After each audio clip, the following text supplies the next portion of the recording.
Have you ever stopped to think about the incredible power of human connection? That invisible thread that ties us to our loved ones, offering support, comfort, and a sense of belonging, even across vast distances. It's a fundamental human need, a lifeline in times of trouble.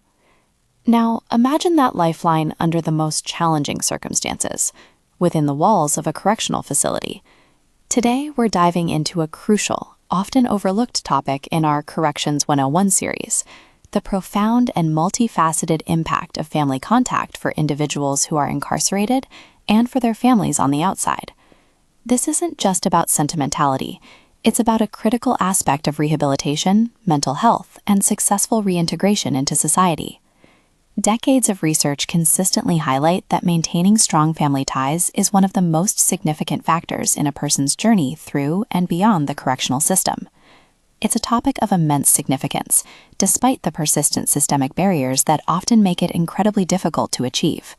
We'll explore why this connection matters so much, what challenges stand in the way, and what the future might hold. At its very core, the premise is simple yet powerful.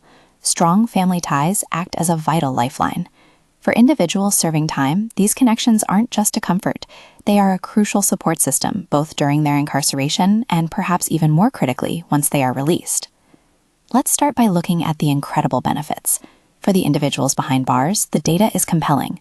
Regular family contact significantly lowers the likelihood of reoffending once they return to the community. We're talking about substantial reductions here. Some studies report a 43% lower chance of reoffending within the first year for those with frequent contact. Other research suggests that each additional visit can lower 2-year recidivism by approximately 3.8%. These aren't just numbers. They represent lives that are rebuilt, communities that are safer, and cycles that are broken. Beyond reducing recidivism, there are immediate tangible benefits within the facilities themselves. Inmates who maintain regular contact with their families tend to exhibit better behavior.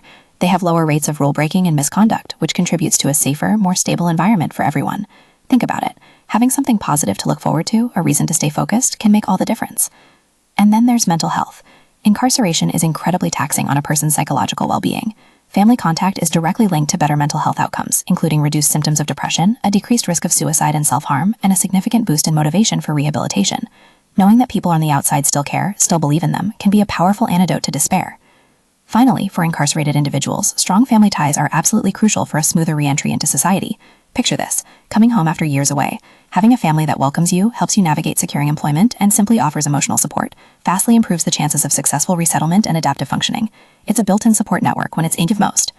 But the benefits don't stop with the incarcerated individual. Their families, especially children, experience profound positive impacts too. For family members, maintaining contact often leads to improved mental health and significantly increases the probability of families staying together after release. It's about preserving a sense of normalcy and hope amidst extraordinary challenges. For children with incarcerated parents, the effects of maintained contact are truly heartening. These children show improved behavior, enhanced self-esteem, fewer feelings of alienation, and a reduction in school dropouts and suspensions. Contact helps children cope with the painful separation and can even prevent the tragic termination of parental rights. It allows incarcerated parents to maintain their parental identity and continue to contribute positively to their children's upbringing, even from a distance. It's about being a parent, despite the circumstances. So, how does this contact happen? The primary forms are familiar: in-person visitation, phone calls, mail, and increasingly, video calls and electronic messaging. Each method offers a different kind of connection, a different way to bridge the divide. However, despite these clear and compelling benefits, the path to maintaining family contact is far from easy. Numerous systemic obstacles impede these vital connections. Think about the geographical distance. Many facilities are deliberately located far from inmates' homes, making in-person visits incredibly difficult and expensive for families. Then there are the restrictive and often inconsistent visitation policies that vary wildly from facility to facility, creating a confusing and challenging landscape for families to navigate. And let's not forget the high costs. Exorbitant charges for phone and video calls impose a significant, often crushing financial burden on families already struggling.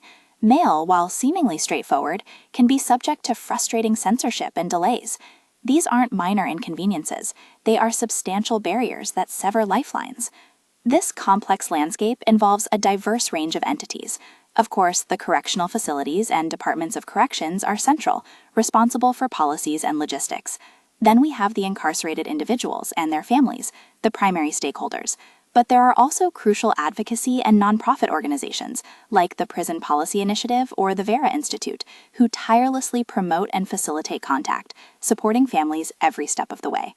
Private correctional telecom companies provide the communication services, often for a fee. And underpinning it all are researchers and academics who provide the evidence base for these benefits, along with policymakers and legislators who have the power to influence laws and regulations. This intricate web of involvement naturally leads to several areas of significant controversy and debate. One of the most glaring is the exorbitant cost of communication. The high charges for calls and video visits, often coupled with revenue-sharing agreements between these telecom companies and the correctional facilities, place an immense financial burden on families. It's a system widely criticized for profiting from family separation. Another key debate centers on video calls. While convenient, the question is whether they should replace in-person visits or merely supplement them. Many argue that video calls, while helpful, are an inferior substitute for the deep face-to-face connection of an in-person visit. The fear is that convenience could lead to replacing the most meaningful form of contact. Correctional facilities themselves continually navigate a difficult tension, balancing security concerns with the imperative of facilitating meaningful family engagement. This often leads to restrictive policies, where security can sometimes overshadow the documented benefits of family contact. Families also struggle profoundly with inconsistent policies and a lack of transparency. Unclear, frequently changing visitation rules, coupled with questions about parole transparency, add layers of stress and uncertainty to an already difficult situation. And sadly, in some rare but devastating instances where institutional control is weak, illicit practices and extortion can emerge, where both inmates and staff may exploit families by charging illegal fees for access to communication, entirely undermining legitimate channels. We also can't forget the profound impact on child welfare and parental rights, raising difficult questions about custody laws and the need for support systems like prison nurseries to maintain crucial parent-child bonds. So, what does the future hold for family contact in corrections? It's characterized by ongoing, concerted efforts to mitigate these barriers and enhance supportive practices. There's a powerful, continued advocacy from organizations and research institutions pushing to reduce those exorbitant communication costs. The goal is to ensure that technology, like video calls, truly serves as a supplement, not a replacement for in-person visits. There is an ongoing push for policymakers to legislate fairer communication rates and for correctional facilities to better balance security concerns with the clear, well-documented benefits of maintaining family ties. Ultimately, the future outlook is about striving for more effective rehabilitation and reintegration outcomes, recognizing that strong family connections are not just a kindness, but a critical component of a more just and effective correctional system. It's about remembering the human element, the power of connection, and its ability to transform lives.